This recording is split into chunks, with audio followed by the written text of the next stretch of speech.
Salam sejahtera para pendengar yang terkasih. Selamat bertemu kembali dengan Yayasan Pelayanan Media Antioquia yang didirikan oleh Pendeta Bigman Sirait untuk melayani Tuhan Kepala Gereja melalui media. Untuk memperluas wawasan umat Tuhan, PAMA juga menerbitkan tabloid Kristen Reformata, Reformata Online, Reformata Audio Streaming. Juga tersedia buku-buku karya Pendeta Bigman Sirait dan ratusan CD khotbah. Doakan dan ikutilah pelayanan PAMA di radio di berbagai kota dan pelayanan televisi di Indovision, Live Channel, Kabelvision, Family Channel. Untuk informasi lebih lengkap, klik www.reformata.com, www.reformata.com, www.reformata.com. Kini tibalah saatnya kita akan menikmati kebenaran firman Tuhan bersama Pendeta Bigman Sirait. Selamat mendengarkan, Tuhan memberkati. Salam sejahtera, saudara yang kekasih di dalam nama Tuhan Yesus Kristus. Kembali kita bertemu dan memikirkan kebenaran firman Tuhan. Kali ini kita tiba pada bacaan kita di 2 Timotius pasal 3 ayat 16-17. 2 Timotius 3, 16 dan 17, demikian firman Tuhan. 2 Timotius pasal 3, 16 dan 17. Segala tulisan yang diilhamkan Allah memang bermanfaat untuk mengajar, untuk menyatakan kesalahan, untuk memperbaiki kelakuan, dan untuk mendidik orang dalam kebenaran. Dengan demikian, tiap-tiap manusia kepunyaan Allah diperlengkapi untuk setiap perbuatan baik. Saudara-saudara yang dikasihi oleh Tuhan Yesus Kristus, apa yang dikatakan oleh Paulus kepada Timotius di dalam suratnya yang kedua ini menarik. Bagaimana kita melihat Injil yang mengubah kehidupan. Ini menjadi isu penting, khususnya dalam memahami bagaimana perjalanan kehidupan perilaku manusia mengalami kemerosotan yang menakutkan. Kita sering memberi istilah degradasi moral. Moral yang terus-menerus turun, terjun ke bawah. Sehingga akhirnya orang yang jahat tambah jahat, ya, sungguh-sungguh kejahatan itu bagaikan mobil di jalan tol. Begitu cepatnya dan tinggal menunggu titiknya, maka hancurlah semuanya. Saudara-saudara, hidup sekarang menjadi hidup kengerian. Kejujuran menjadi barang yang langka. Orang tak lagi merasa hina ketika melakukan dosa. Penguasaan diri seakan tak perlu lagi ada. Yang ada adalah pengumbaran hawa nafsu. Apa saja akan dilakukan atas nama aku suka. Ini menjadi kengerian yang sangat luar biasa yang bergerak dalam kehidupan anak manusia. Nah, karena itu, bagaimana sebetulnya pengharapan terhadap perubahan supaya dunia makin baik? Tidak ada jalan lain. Injil adalah pengharapan itu. Bagaimana Injil itu menjadi alat ukur terhadap diri? Ya, ini pertama dulu, alat ukur artinya menyatakan kesalahan. Sesuatu salah atau tidak salah perlu ukuran, saudara. Nah, kalau tidak ada ukurannya kan jadi repot. Kalau ukurannya adalah diri saya sendiri. Menurut saya sih ini benar. Orang lain yang bilang salah. Salah orang lain kenapa bilang itu salah? Dia saja terlalu berlebihan menganggap itu salah. Kan jadi repot. Maka relativisme akan membawa manusia kepada jurang kengerian. Ketika sesuatu itu benar atau tidak menurut ukuran diri sendiri. Betapa menakutkannya. Tapi memang ini sudah menjadi kenyataan dalam hidup manusia. Sehingga terjadilah warna yang mengerikan. Dan bagaimana kemudian Injil ya tidak lagi menjadi ukuran. Oleh karena itu, yang pertama perlu kita kembalikan minimal dalam hidup kita sebagai orang percaya. Tidak ada alat lain, tidak ada pengukur lain kecuali Injil menjadi ukuran benar salahnya sebuah tindakan. Jadi penting untuk bagian kita, saudara, memahami alat ukur. Jadi alat ukur adalah kebenaran Injil. Nah, karena itu ketika ini menjadi alat ukur, maka kita menjadi amat sangat perlu memahami Injil, bukan? Lah kalau nggak tahu kan nggak tahu ukurannya kan? 5 itu di garis mana? Kenapa ini dikatakan peak level? Atau kenapa ini bisa dibilang over misalnya? Tentu ada rambu-rambunya, ada ketentuan-ketentuannya.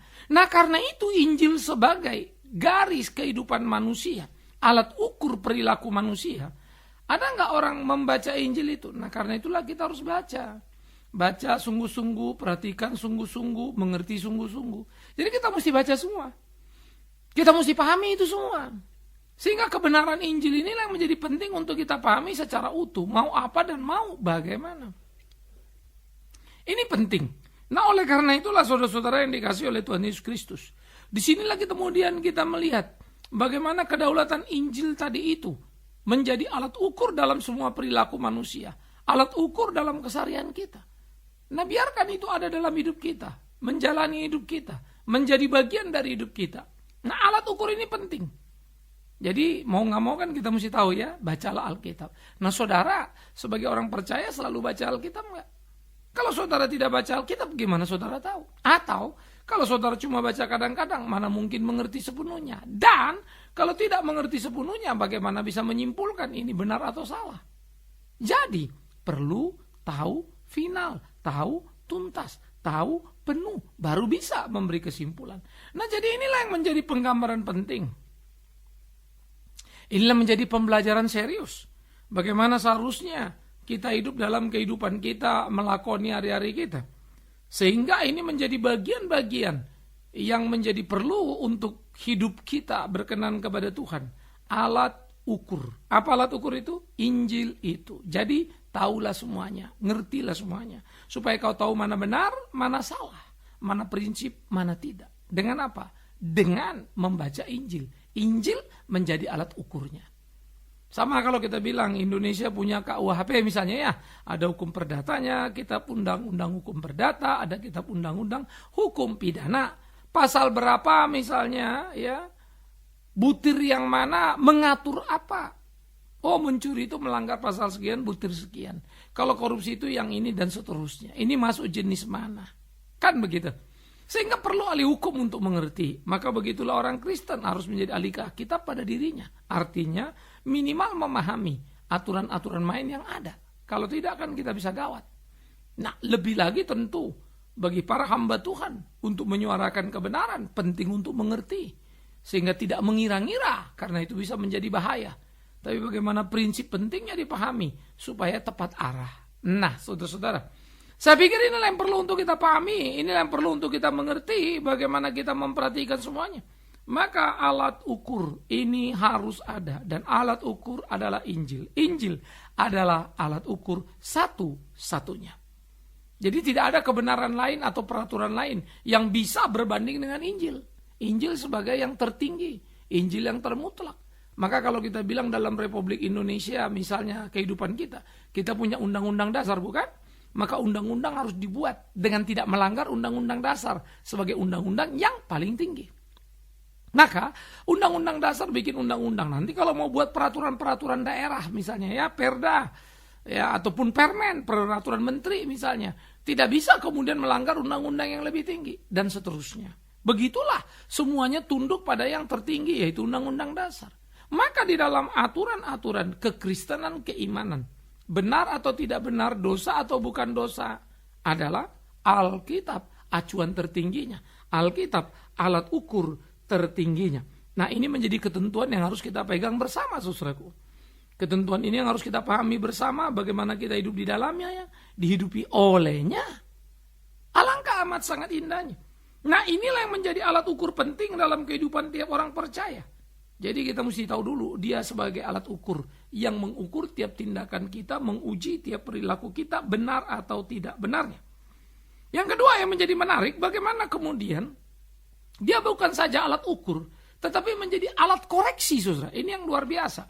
Nah, alat ukur tadi kan mengukur ini benar apa tidak, tapi juga alat koreksi. Jadi dia bukan sekedar undang-undang tanpa kekuatan. Nah, undang-undang itu kan kalau dibuat lalu ada yang melanggar kan dibawa ke pengadilan, hakim jatuhkan putusan, jaksa menuntut, polisi memeriksa, lalu jaksa menuntut, hakim memutus. Salah kan misalnya ya. Jadi ada proses undang-undang itu sendiri sebagai yang tertulis, lalu dalam prakteknya ya terperiksa di polisi, lalu dibawa ke kejaksaan, disidang, lalu kemudian diputuskan oleh hakim. Mau banding nanti silakan lagi begitu ya. Ada aturan mainnya. Ada yang mesti diikuti. Lalu bagaimana dengan Alkitab? Nah ini yang menarik.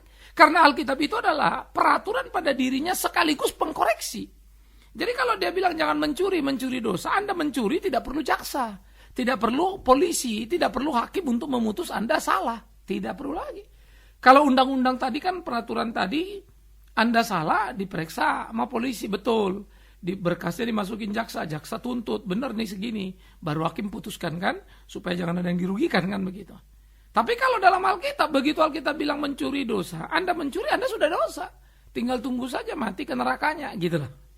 Tidak perlu lagi ada jaksa, hakim, maupun polisi. Kenapa? Karena Alkitab itu adalah, ya polisinya, ya jaksanya, ya hakimnya, ya bandingnya. Alkitab itu bersifat mutlak, dia berotoritas tinggi. Itu Injil itu. Maka Injil yang menjadi alat ukur sekaligus Injil menjadi pengkoreksi. Dia polisinya, dia hakimnya, dia penghukumnya di sana.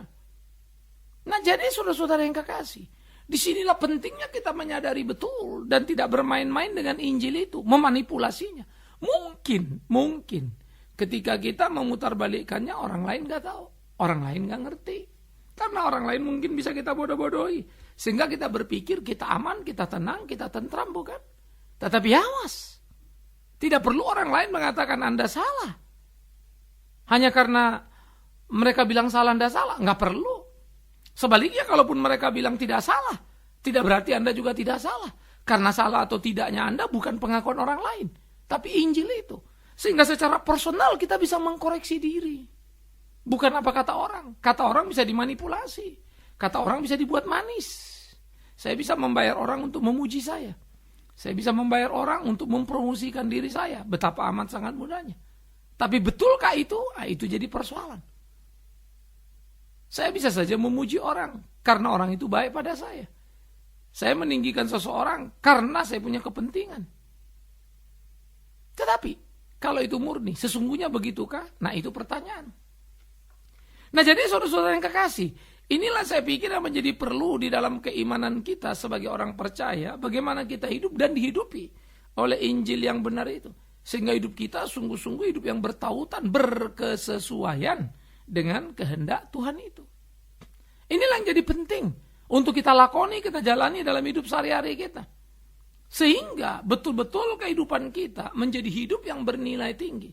Betul-betul kehidupan kita menjadi hidup yang bermutu tinggi.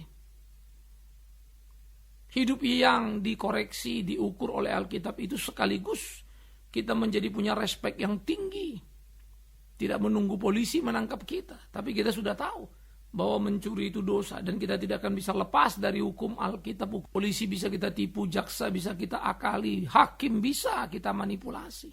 Atau mungkin kita suap sana sini. Sehingga akhirnya dikatakan kita bebas, tidak terbukti salah. Lolos kan? Lolos. Tapi dari Injil, Anda tidak akan pernah lolos. Karena itu orang Kristen jangan jadi bodoh. Tidak jadi penting apa kata orang. Kalau Anda salah, sudahlah. Sudah salah, perbaikilah. Masih ada waktu lagi hidup. Bagaimana mengakui dosa dan memperbaiki diri kita. Karena Injil sudah mengatakan kita salah. Injil itu mengubah kehidupan. Kalau saja kita mau menaklukkan diri kita. Sehingga kita tahu mana benar, mana salah. Dan kita tahu ketika kita melanggar kesalahan, kita dengan segera dijatuhi hukuman. Dan hukumannya sudah jelas. Mencuri, dosa. Anda mesti membebaskan dosa itu atau dosa itu akan menghabisi Anda. Nah inilah yang kemudian bersifat final. Jadi kalau melanggar KUHP tadi masih ada debat-debatnya kan. Nah debat itu nanti di pengadilan lah. Pintar-pintarnya kita lah di situ kan bisa aja lolos. Tapi kalau Alkitab Anda gak bisa lolos. Lah sekali lagi saya bilang semua jemaat, semua orang yang dekat lalu teriak. Dia gak salah, bisa saja. Rekayasa bukan. Itu mah gampang. Itu urusan sederhana. Dan semua orang mungkin tertipu. Gampang itu. Tapi sorry, Anda tidak bisa lolos dari kendali ataupun penguasaan Tuhan itu. Firman hidup itu. Jadi Injil yang mengubah hidup itu akan menjadi Injil yang mengkoreksi seluruh kehidupan kita sekaligus menghukum kita atas kesalahan-kesalahan kita. Jadi Injil tadi menjadi alat ukur dalam hidup kita. Bagaimana seharusnya kita hidup. Injil menjadi alat ukur yang final. Tidak ada tambahan lagi di sana. Tidak ada koreksi di sana. Yang kedua tadi, Injil menjadi alat yang menghukum kita, koreksi terhadap kesalahan kita, sekaligus final dia menjatuhkan hukuman pada kita. Melanggarnya sama dengan dosa. Luar biasa ya. Nah inilah yang menjadi penting kita tumbuh kembangkan dalam hidup keimanan kita. Sehingga aspek yang berikutnya yang bisa kita perhatikan. Bagaimana dikatakan bahwa semuanya itu dalam kerangka apa? Untuk membawa kita, mendidik kita menjadi orang-orang yang hidup dalam kebenaran. Ini menarik, jadi bukan menakut-nakuti Anda. Injil bukan itu. Jangan nyuri ya, ntar nyuri dosa, mati lo masuk neraka. Bukan itu menakut-nakuti. Toh. Itu memang ada fakta, konsekuensi. Jangan bikin dosa. Kamu hidup berdosa terus tidak melakukan kehendak Allah, kamu mati masuk neraka. Fakta itu. Tidak perlu dinegosiasikan. Dan tidak perlu dijadikan alat untuk menakut-nakuti. Tapi Injil mau menceritakan itu. Kalau kau salah, akui dosamu. Ada pengharapan di sana, bukan? Bagaimana engkau bisa mengkoreksi itu sehingga dengan demikian dari hari ke hari oleh pertolongan Tuhan, oleh pertolongan firman hidup itu, engkau akhirnya tidak lagi menjadi seorang yang hobi berdosa atau pendosa itu. Tapi kemudian menjadi seorang yang selalu mau dikoreksi dan terkoreksi hidupnya oleh kebenaran itu. Puji Tuhan. Itulah yang seharusnya kita miliki, itulah yang seharusnya kita punyai, begitulah seharusnya hidup kita. Sehingga hidup kita menjadi hidup yang berkenan kepada Tuhan. Saudara-saudaraku yang dikasihi oleh Tuhan Yesus Kristus, camkan itu. Dia alat ukur. Itu pertama. Yang kedua, dia alat hukum. Karena dia akan mengkoreksi salah kita. Dan yang ketiga, dia alat yang membawa kita, membentuk kita menjadi seperti apa yang Allah kehendaki. Maka, ialah alat yang sekaligus finalitasnya. Artinya, Injil itu adalah Injil peraturan sekaligus dia polisinya, dia jaksanya, dia hakimnya, dia undang-undangnya. Saudara berhadapan dengan kekuatan final yang Anda tidak bisa naik banding lagi mau kemanapun. Karena naik banding ya ketemu dia juga. Injil itu berkuasa mutlak. Injil itulah akan mengubah hidup kita. Kalau saja kita taat dan memberi segenap hidup kita ke dalam pimpinan tuntunan Injil itu. Sehingga hidup kita sungguh-sungguh menjadi hidup yang terus-menerus diperlengkapi oleh Allah dalam kebenaran. Dan bagaimana hidup yang terus-menerus diperlengkapi itu menjadi hidup yang berkenan kepada Tuhan. Hidup yang terikat kepada kehendak Tuhan. Hidup seperti apa yang Tuhan kehendaki. Ini akan menjadi amat sangat indah, saudara-saudara yang dikasihi oleh Tuhan Yesus Kristus. Camkan, pikirkan, renungkan, lakukan. Supaya seluruh kehidupan kita menjadi kehidupan yang berkemenangan, yang berkelimpahan. Tidakkah itu menyenangkan? Nah jadi saudara-saudara yang dikasihi oleh Tuhan Yesus Kristus, saya pikir inilah menjadi penting untuk menjadi semangat hidup tiap orang percaya. Bagaimana kita dihidupi dalam gairah yang tinggi. Melakukan apa yang menjadi kehendak Tuhan dalam hidup ini, dalam hari-hari ini. Supaya hidup kita terus hidup berjalan di jalannya. Melakukan apa yang menjadi kehendaknya. Sehingga sungguh di dalamnya nama Tuhan ditinggikan, nama Tuhan dimuliakan, nama Tuhan diagungkan. Indah bukan? Mulia bukan? Menyenangkan bukan? Nah jadi inilah yang harusnya kita lakukan dalam keseharian kehidupan kita. Bagaimana memainkan peran kita. Sehingga betul-betul hidup kita itu menjadi hidup yang bergairah. Saudara-saudara yang dikasihi oleh Tuhan Yesus Kristus. Bagian inilah mestinya hidup dalam kehidupan keseharian orang percaya. Mewarnai hari-hari orang percaya. Bagian inilah mestinya berjalan dalam perjalanan orang percaya. Sehingga kehidupan orang percaya sungguh menjadi kehidupan. Sekali lagi sungguh menjadi kehidupan. Sekali lagi sungguh menjadi kehidupan yang mempermuliakan nama Tuhan. Karena sudah semestinya bukan? Kita meninggikan dia, memuliakan namanya, mengagungkan dia. Karena sudah semestinya. Nah jadi biarlah ini menjadi pergumulan kita dari hari ke hari kehidupan kita. Sehingga kita bisa sungguh-sungguh melakukan apa yang menjadi kehendak Tuhan. Dan kita bisa sungguh-sungguh hidup di dalamnya untuk kemuliaan nama Tuhan. Dan hidup kita sungguh-sungguh berjalan pada jalan yang Tuhan mau. Itu akan menjadi kegembiraan tersendiri dalam hidup kita sebagai orang percaya. Dan bagaimana kita melakoni kehidupan itu. Dan akhirnya menjadi hidup yang memuji-muji nama dia selalu. Injil, dia ketentuan hukum itu. Injil, dia legalitas itu. Injil, dia ketetapan yang tidak bisa Anda langgar. Ia sekaligus menjadi alat koreksi dan alat hukum yang akan menghukum kita. Karena Injil itu adalah peraturan dan Tuhan itu sekaligus ketetapan pada dirinya. Dan Injil itu tidak menakut-nakuti, tidak membuat kita harus menjadi ngeri dalam hidup ini. Sebaliknya, Injil itu menolong kita untuk hidup bertanggung jawab. Karena hidup yang benar, hidup yang sungguh menyelamatkan diri sendiri. Ya, dan orang lain. Kalau Anda hidup tidak benar, hidup tidak beres, Anda membahayakan diri, juga orang lain. Karena itu Injil tidak sedang menakut-nakuti kita. Injil mau membawa kita hidup bertanggung jawab, membuat nilai diri berharga. Begitu pula orang lain di sekitar diri. Ini menjadi perlu dalam kehidupan keseharian orang percaya. Berjalanlah, lakonilah hari-harimu, sehingga hidupmu sungguh menjadi hidup yang berkenan kepada Tuhanmu. Ini menjadi pergumulan serius kita, saudaraku. Sehingga hidup kita menjadi hidup yang berkenan, hidup yang menyenangkan hati Tuhan itu. Alangkah amat sangat indahnya kalau saja kita terus berjalan di jalan Tuhan itu. Alangkah amat sangat indahnya kalau saja hidup kita seperti itu.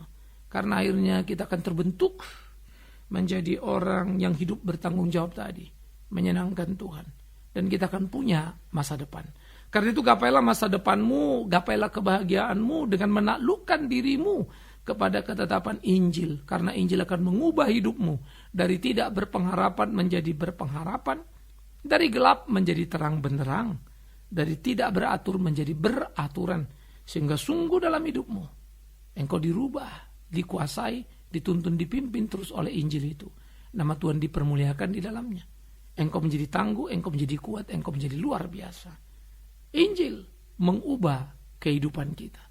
Saudara-saudara, mari kita serahkan hidup kita ke dalam tangan Tuhan. Mari kita memohon belas kasihan Tuhan. Mari kita menyerahkan hidup kita dipimpin oleh Tuhan. Di dalam cinta kasih-Nya, di dalam berkat dan kemurahan-Nya. Supaya segenap hidup kita sungguh menjadi hidup yang berkenan kepada-Nya.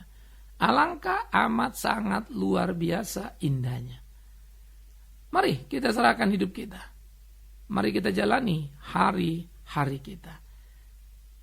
Pikiran perenungan kita dalam kehidupan kita. Dan bagaimana kemudian kita menjalaninya. Dan memainkan peran kita. Sehingga sungguh-sungguh hidup kita menjadi hidup yang berkenan kepada Tuhan. Menyenangkan hati Tuhan.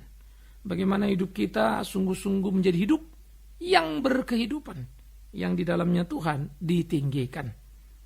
Serahkan dirimu kepada kekuasaan Injil itu, maka bahagialah hidupmu. Berubahlah engkau sekali lagi dari gelap kepada terang. Tak berpengharapan kepada berpengharapan.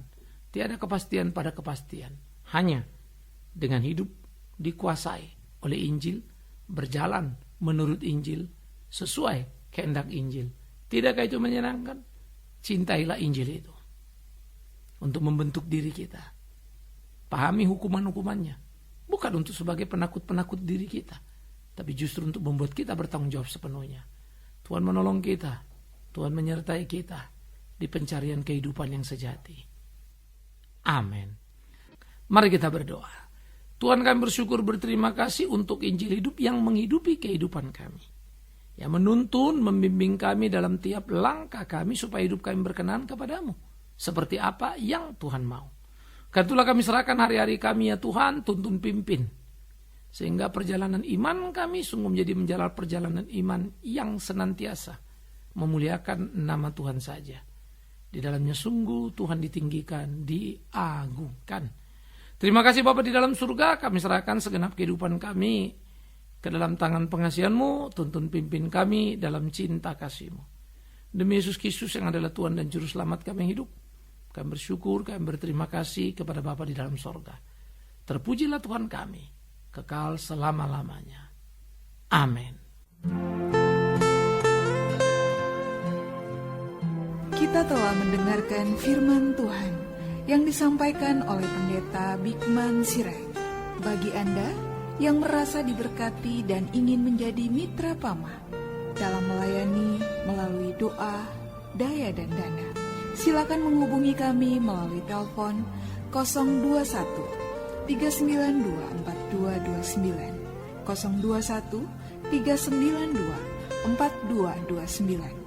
Email di pama_yayasan@yahoo.com, pama_yayasan@yahoo.com. Sampai bertemu kembali di waktu dan gelombang yang sama. Tuhan memberkati.